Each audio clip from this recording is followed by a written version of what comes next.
this is a great distinction between the masculine and feminine. Oh, the difference between men and women really showed up when I was sailing, and I was in San Francisco Bay, and I was sailing on more and more and more, faster and faster and faster boats. Just wanted to be out there sailing so much. I was really passionate about this, and so I would sail on any kind of boat I could get myself on, and I started to move up the ranks in the sailing world, and I got to be quite good. And there were some boats where people thought that all women boats were the best way to go, or all men's boats were the best way to go.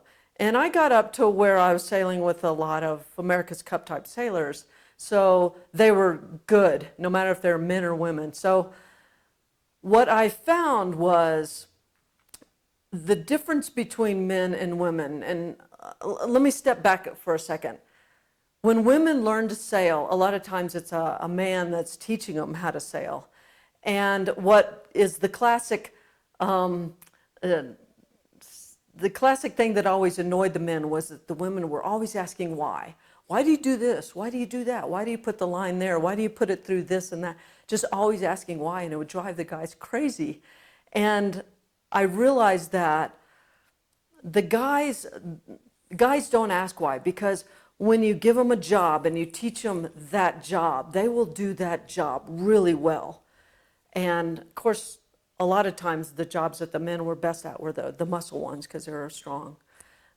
The women, it turns out, they were really good by asking why all the time. They would be really good in some kind of situation that has never happened before. So they're not doing a job over and over and over so much. That's not where they really shine. Where they really shine is if all hell breaks loose. And then how do you put that under control and keep going and get through it and keep going? And this is what would happen. And myself, I was always on the foredeck of a boat. And that meant anything from the mast forward was my territory. And I would control what was happening there. And sometimes I would work by myself. Bigger and bigger boats, you'd have another person, 2, 3, 4 other people with you. And you'd have to coordinate all that. And I was constantly thinking about what if this happens, what if that happens. And so when all hell broke loose, the women would always know exactly what to do. I would know exactly what to do. You take that line, go over there, pull this, drop that sail, put this other one up. And I was very good under pressure, very calm. And I found that most women were this way. Whatever job they had on the boat, if all hell broke loose, they were the calm ones, and they would get everybody through that storm. The guys would be, what do we do? They're almost screaming like, all so scared and nervous because they were really concentrated on their one job and how to do that one job well. So the best scenario for a boat was to have those guys that knew those jobs, the moment after moment after moment, they knew exactly what to do. And then when all hell broke loose, the women would jump in and do, their job to get everything all under control again. Now, on a sailboat, that happens all the time.